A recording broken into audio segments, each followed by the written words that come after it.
అదే RTV app వార్తల్ని క్షణాల్లో చదివే అవకాశం ఉంటుంది. ఒక న్యూస్ పేపర్, ఒక టెలివిజన్ ఛానల్ మీ చేతుల్లో ఎప్పుడూ ఉంటాయి.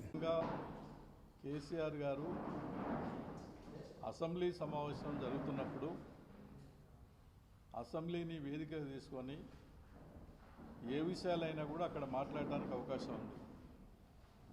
కానీ అసెంబ్లీ సమావేశాలకు ఆయన వెళ్లకుండా ఆ పార్టీ ఫ్లోర్ లీడర్గా ప్రధానమైనటువంటి ప్రతిపక్ష నాయకుడు ఉండి అసెంబ్లీని వేదికగా ఉపయోగించుకొని ప్రాజెక్టుల విషయంలో కానీ ప్రభుత్వం యొక్క వైఫల్యాల గురించి ఎండగట్టడానికి అవకాశం అనేది ఉన్నది.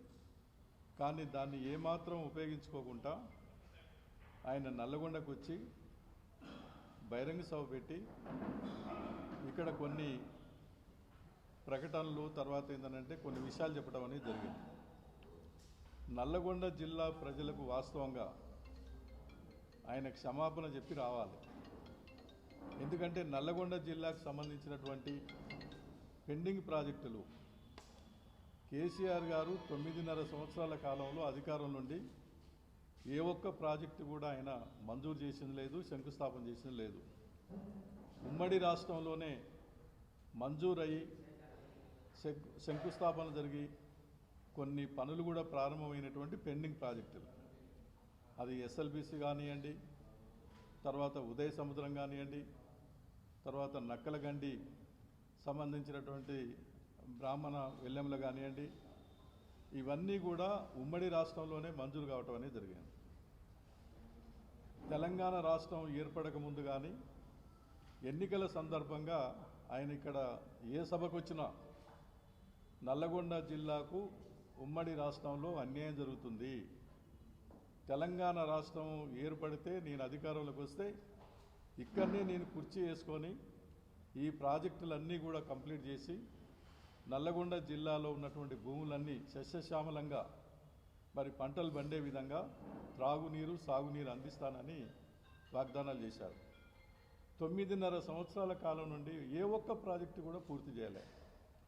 ఎస్ఎల్బిసి టన్నల్ ప్రాజెక్టు అయ్యా ఇంకొక 9 కిలోమీటర్లు మిగిలిన్నది. తర్వాత రిజర్వాయర్లు, భూసేకరణ, మెయిన్ కెనాళ్ళు, కాలువలు ఇవన్నీ కూడా తవ్వవలసి ఉంది. ఈ పనులన్నీ పెండింగ్ ఉన్నాయి. దానికి బడ్జెట్ కేటాయించమని చెప్పానంటే రైతు సంఘాల వైపు నుంచి, సిపిఎం పార్టీ వైపు నుంచి అనేక సార్లు మేము అక్కడ ధర్నాలు చేశాం, తర్వాత మెమోరండాలు కూడా ఇచ్చాం.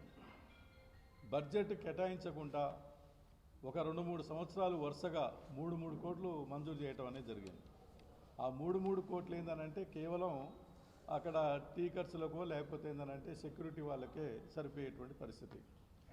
టన్నల్ ప్రాజెక్టు పూర్తి చేయకుండా నిర్లక్ష్యం చేయటంతో పాటు అక్కడ ఆంధ్రప్రదేశ్ వాళ్ళు శ్రీశైలం రిజర్వాయర్ నుంచి పెద్ద ఎత్తున వాళ్ళు మరి నీళ్లు తరలించడానికి కావాల్సినటువంటి టన్నల్ తవ్వుకుంటూ వాళ్ళు వెళ్తూ ఉంటే చూస్తూ ఉన్నారు తప్ప దాన్ని అడ్డుకున్నది లేదు, దీన్ని కంప్లీట్ చేసింది లేదు. ఇది అన్యాయం కాదా?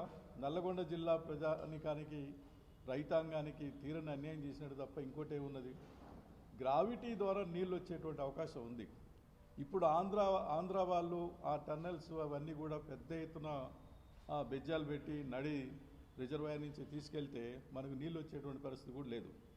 దీనికి కారణం కేసీఆర్ గారు ఈ 9.5 సంవత్సరాల కాలంలో ఆయన అనుసరించిన విధానంతో నల్లగొండ జిల్లాకు అన్యాయం జరిగింది.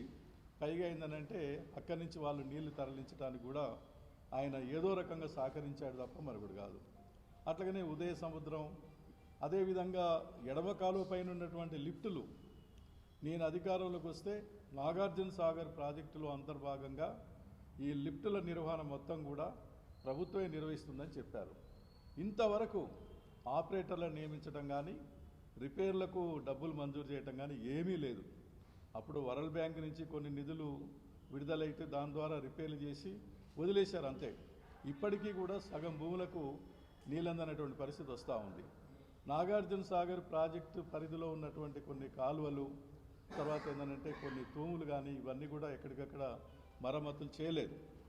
కాబట్టి నల్లగొండ జిల్లాని పూర్తిగా కేసీఆర్ గారు అధికారంలో ఉన్న 9.5 సంవత్సర కాలం నుండి ప్రాజెక్టులకు తీరని అన్యాయం చేశారు, నిర్లక్ష్యానికి గురైంది తప్ప మరొకటి కాదు. అందుకని ఆయన సభ పెట్టే ముందే ఆ నల్గొండ జిల్లా ప్రజలకు క్షమాపణ చెప్పి రావాల్సి ఉండే. ఇక్కడికి వచ్చేందనంటే అది ఇది అని చెప్పి చెప్పడం అనేది జరుగుతూ ఉంది. ఇక రెండో విషయం ఏంటంటే, మరి అక్కడ ఈయన సభ పెట్టింది కాబట్టి అధికార పార్టీకి సంబంధించిన వాళ్ళు, మంత్రులు, ఎమ్మెల్యేలు, ఎమ్మెల్సీలు అందరూ కలిసి అక్కడ ఆ ప్రాజెక్టు మేడిగడ్డ ప్రాజెక్టు పరిశీలన పోయిండ్రు. ఆయన ఏం వ్యాఖ్యానం చేశాడు? మేడిగడ్డ లేకపోతే బొందలగడ్డ అన్నాడు. ఆ మేడిగడ్డ ప్రాజెక్టుని బొందలగడ్డగా మార్చింది ఎవరు? తమరు కాదా? మేడిగడ్డ ప్రాజెక్టు ఎందుకు అది కుంగిపోతూ ఉన్నది? ఆ పిల్లర్స్ అన్నీ కూడా పూర్తిగా రోజు ఒకటి ఎందుకు కుంగిపోతూ ఉన్నది? నువ్వు పెద్ద ఎత్తున అక్కడ 1,00,000 కోట్లు ఖర్చు పెట్టి మరి ఎన్ని ఎకరాలకు నీళ్ళు అందించగలిగావు? ఆ ప్రాజెక్టు ఆ పరిస్థితికి రావడానికి మీరు కారణం కాదా? మీరు ఇంజనీర్స్ చెప్పిన ఆయనకుంటా, ఎవరు చెప్పిన ఆయనకుంటా, నేనే ఇంజనీర్ని, నేనే అన్నీ నాకు తెలుసు అనేటువంటి పద్ధతుల్లో 1,00,000 కోట్ల రూపాయలు అక్కడ కుమ్మరిచ్చి అది కూలిపోతూ ఉంటే మేడిగడ్డ బొందలగడ్డ అంటే నిజంగా బొందలగడ్డనే మార్చావు కదా. ఇప్పుడు ఆ బొందలగడ్డగా మారటానికి నువ్వే కదా కారణం. దానికి ఏం సమాధానం చెప్తావు? ప్రజల డబ్బు అది. ప్రజల డబ్బుని ఇష్టం వచ్చినట్టుగా మీరు మరి ఖర్చు పెట్టి తర్వాత ఏంటంటే ప్రజల మీద భారాలు వేసి విపరీతంగా అప్పులు తీసుకొచ్చి 6.5 లక్షల కోట్ల రూపాయల అప్పులు తీసుకొచ్చి ఇష్టం వచ్చినట్టుగా దుర్వినియోగం చేసినటువంటి పరిస్థితి తప్ప ఇంకోటి కాదు. ఇంకా ముఖ్యమైనది ఏంటంటే, ఇవాళ శాసనసభ సమావేశం నడుస్తూ ఉంటే గత ప్రభుత్వంలోనేమో సమావేశాలే సరిగా జరగలే.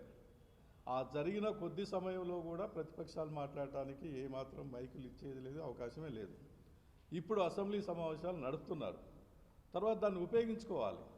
అక్కడ ప్రజల వాయిస్ వినిపించాలి. మీరు గతంలో ఏం చేశారు, ఈ ప్రభుత్వం ఏం చేయాలని చెప్పేసి ఉపయోగించుకోవాలి. కానీ ఏంటంటే ప్రధాన ప్రతిపక్ష నాయకుడు ఉండి మరి అసెంబ్లీకి పోకుండా ఇవాళ బయట సభలు పెట్టి మరి ఏవో లేనిపోయినటువంటి ఆరోపణలు నువ్వు శాస్త్రీయంగా చెప్తే ప్రజలు ఎవరైనా కూడా నమ్ముతారు. కాబట్టి ఆ పద్ధతిలో వ్యవహరించడం వల్ల ఇంకా ప్రతిష్ట కోల్పోతారు, ఉన్న ఉనికి కూడా కోల్పోయేటువంటి పరిస్థితి, ఉన్న గౌరవం కూడా మరి దిగజారేటువంటి పరిస్థితి తప్ప మరొకటి కాదు. ఇలా అసెంబ్లీ సమావేశం కూడా నడుస్తూ ఉంది. అసెంబ్లీ సమావేశం నడుస్తున్నప్పుడు అధికార పక్షం వారికి కానీ ప్రతిపక్షం వారికి కానీ మేము కోరేది ఏంటంటే, సమావేశాన్ని గత ప్రభుత్వం నడపలేదు, మీరు నడుపుతున్న సంతోషం. సమస్యల మీద ప్రధానంగా ఏంటంటే అక్కడ చర్చ ఉండాలి. అధికార పార్టీకి సంబంధించిన వాళ్ళు కానీ ఇప్పుడు ప్రతిపక్షాలకు సంబంధించినటువంటి వాళ్ళు కానీ అదొక రచ్చబండగ, తిట్ల సభలాగా మారిపోయింది. తిట్ల సభ రచ్చబండగా ఉంటే ఏంటి ఉపయోగం? ప్రజల సమస్య పైన, కరెంటు సమస్య పైన మాట్లాడండి, తర్వాత ఏంటంటే నీళ్ళ సమస్య పైన మాట్లాడండి, నిరుద్యోగ సమస్య పైన మాట్లాడండి. ఇప్పుడు కరువు కూడా విపరీతంగా వస్తూ ఉన్నది. అనేక చోట్ల పంట పొలాలన్నీ కూడా ఎండిపోతూ ఉన్నాయి. రాష్ట్రంలో అనేక సమస్యలు ఉన్నాయి. గత ప్రభుత్వం చేసినటువంటి వైఫల్యాలు ఇప్పుడు మీరేం చేస్తారు అనేది అధికార పార్టీ వాళ్ళు కూడా హుందాతనంగా మాట్లాడాలి, ప్రతిపక్ష పార్టీ వాళ్ళు కూడా హుందాతనంగా మాట్లాడాలి. ఆ హుందాతనం అనేది వదిలేసి తర్వాత ఏంటంటే నువ్వు దొంగ అంటే నువ్వు దొంగ, తర్వాత బజార్లలో తిట్టుకున్నట్టుగా ఒక రచ్చబండలో రచ్చరచ్చ చేసుకున్నట్టుగా తిట్ల సభలాగా ఇవాళ అసెంబ్లీ సమావేశాలని నడుపుకోవటం అనేది జరుగుతుంది. ప్రజలు కోరుకునేది అది కాదు. ప్రజలు ఏం కోరుకుంటా ఉన్నారు? అసెంబ్లీ నడవాలి, అధికార పార్టీ వాళ్ళు అన్ని విషయాలపైన మాట్లాడాలి, ప్రజల సమస్యల్ని పరిష్కారం చేయడానికి ఒక ప్రణాళిక ఉండాలి, ఒక మంచి బడ్జెట్ ఉండాలి, తర్వాత వివిధ రంగాలకు మరి శాస్త్రీయమైన పద్ధతిలో కేటాయింపులు ఉండాలి అనేది అధికార పార్టీ వాళ్ళు చెప్పాలి. ప్రతిపక్షాలు కూడా ఆ ప్రభుత్వం యొక్క వైఫల్యాలు, ప్రభుత్వం తీసుకున్న నిర్ణయాలకు సూచనలు ఇవ్వాలి, వాళ్ళ లోపాలు కూడా ఎత్తి చూపాలి. శాసనసభ అంటే ఉందాతనంగా నడవాలి. కానీ ఏంటంటే శాసనసభలో ఎవరు ఇష్టం వచ్చినట్టు వాళ్ళు ఆ బూత్ పంచాంగాలు ఒక తిట్ల సభలాగా మరి రచ్చరచ్చ చేసుకొని నడుస్తూ ఉన్నది. ఇది ఏమాత్రం సరైనది కాదు. తెలంగాణ ప్రజలు కోరుకునేది అది కాదు. దేశమంతా కూడా చూస్తుంది. అందుకని అధికార పార్టీ వాళ్ళు, ప్రతిపక్షాలు హుందాతనంగా ఇప్పటికైనా కూడా ఈ అసెంబ్లీలో మాట్లాడే పద్ధతి కానీ జరిగేటువంటి పద్ధతి కానీ ఆ విధంగా నడిపించుకుంటే అది హుందాతనంగా ఉంటుందని ఈ అన్ని పక్షాలకు మేము ప్రత్యేకంగా కోరుతా ఉన్నాం. అట్లాగనే రేపు దేశవ్యాప్తంగా సమ్మె జరుగుతూ ఉన్నది. భారత్ గ్రామీణ బంధు, పారిశ్రామిక బంధు. ఇప్పటికే ఢిల్లీ చుట్టుపక్కల మొత్తం కూడా వేలాది మంది రైతులు, కార్మికులు, వ్యవసాయ కూలీలంతా కూడా చేరుతూ ఉన్నారు. హర్యానా, పంజాబ్, మధ్యప్రదేశ్, మహారాష్ట్ర ఇట్లా అనేక రాష్ట్రాల నుంచి వేల మంది వాళ్ళు ట్రాక్టర్లు వేసుకొని, సైకిళ్ళు వేసుకొని, మోటార్ బైక్స్ వేసుకొని ఎవరికి వాళ్ళే తిండి తిప్పల లేకున్నా కూడా ఇబ్బంది పడుతూ పోలీసులు అనేక రాష్ట్రాల్లో ఆటంకాలు కల్పించినా కూడా వాటన్నిటిని కూడా ఎదుర్కొని వాటన్నిటిని కూడా ఛేదించుకొని అంటే ఢిల్లీకి రావటం అనేది జరుగుతూ ఉంది.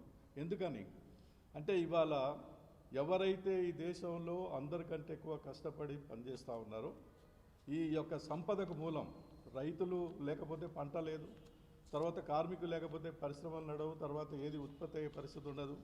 100% ఉన్నటువంటి రైతులు, కూలీలు, కార్మికులు, ఈ 80% అందరికంటే ఎక్కువ కష్టపడేటువంటి శ్రమజీవులు, వీళ్ళ శ్రమ మొత్తం కూడా దోపిడీకి గురవుతూ ఉన్నది.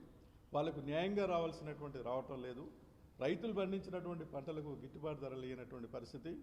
వ్యవసాయ కూలీలకు ఉపాధి హామీ పనులకు కోత పెట్టి ఆ రోజులు పెంచాలి, ఇంకా తర్వాత నిధులు ఎక్కువ కేటాయించాలని చెప్పి తర్వాత కూలీ రేటు కూడా పెంచాలంటే ఉన్నాటికే కోత పెట్టి ఉపాధి హామీ పనులకి కోత పెట్టేదనంటే వాళ్ళకి పనులు లేక పస్తులు ఉండవలసిన పరిస్థితి వస్తుంది.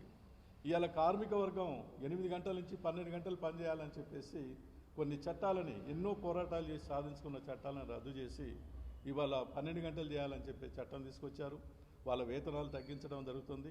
కార్పొరేట్ కంపెనీలకు, బడా కార్పొరేట్ కంపెనీలకు సంపద మొత్తం దోచిపెట్టేటువంటి పద్ధతుల్లో ఇవాళ మోడీ ప్రభుత్వం మరి ప్రజా వ్యతిరేక, రైతు వ్యతిరేక, కార్మిక వ్యతిరేక విధానాలు అనుసరిస్తుంది. కాబట్టి రేపు ప్రత్యేకంగా దేశవ్యాప్తంగా గ్రామీణ బంధు, పారిశ్రామిక బంధు జరపడానికి లక్షలాది మంది, కోట్లాది మంది ఇలా వీధులకు వస్తూ ఉన్నారు. ఆయన ఈ సమస్యలు పరిష్కారం చేయడం చేతగాక వీటిని గాలి వదిలేసి ఇలా రామభజన చేస్తూ ఉన్నారు.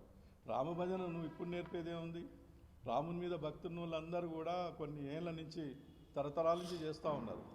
ప్రజలకు ఇచ్చిన హామీలు నెరవేర్చకుండా అంతా రామమయం ఉంటుండు. రామమయం అంటే ఇదేనా? కష్టజీవుల్ని కష్టాల పాలు చేయటమేనా? పేదరికాన్ని పెంచటమేనా? అసమానతలు పెంచటమేనా? ప్రజల సంపద దోచి కొద్ది మంది చేతులు పెట్టటమేనా అంతా రామమయం అంటే? కాబట్టి ఏంటంటే ప్రజల ఆలోచనల్ని మరొక వైపు మళ్లించడానికి ఒక దుర్మార్గమైన పద్ధతుల్లో మోడీ మోసపూరితంగా ఓ ప్లాన్ బట్టి మరి ఆ రకంగా ఏంటంటే ఈ వాదనలు తీసుకొచ్చి మరొకసారి దేశానికి, ప్రజలకు అన్యాయం చేసేటువంటి పద్ధతుల్లో మూడోసారి అధికారంలోకి రావడానికి ఆయన ప్రయత్నం చేస్తూ ఉన్నాడు. ప్రజల్ని మోసగించి తర్వాత ఈ సెంటిమెంట్లతోటి అధికారులకు రావాలని చూస్తూ ఉంటారు. దీన్ని ఏ పరిస్థితుల్లో రానియకుంటుండటానికే ఇవాళ శ్రామిక వర్గం, రైతు, కూలీలు, కార్మిక, కర్షక ఐక్యత వర్ధిల్లాలనేటువంటి పద్ధతుల్లో దేశవ్యాప్తంగా పెద్ద ఎత్తున పోరాటం నడుస్తుంది. ఈ పోరాటం జయప్రదం కావాలి. రేపు జరిగేటువంటి ఈ సమ్మెను, తర్వాత ఈ గ్రామీణ బంద్ను కూడా నల్లగొండ జిల్లాలో జయప్రదంగా జరగటానికి రైతులు, కూలీలు, కార్మికులు, సకల జనులు మద్దతు ఇచ్చి ఆ రకంగా ఏంటంటే రేపు జరిగే ఆ కార్యక్రమం జయప్రదం కావటానికి అందరూ కూడా మరి ముందుకు రావాలని సిపిఎం పార్టీ కూడా దానికి మద్దతు తెలియజేస్తూ ఉంది, సహకరిస్తుందని చెప్పేసి తెలియజేస్తా ఉన్నాం. మరిన్ని వీడియోస్ కోసం ఛానల్ ని సబ్స్క్రైబ్ చేయండి. లేటెస్ట్ అప్డేట్స్ కోసం వాట్సాప్ ఛానల్ ని ఫాలో చేయండి. అండ్ లింక్ డిస్క్రిప్షన్ లో ఉంది.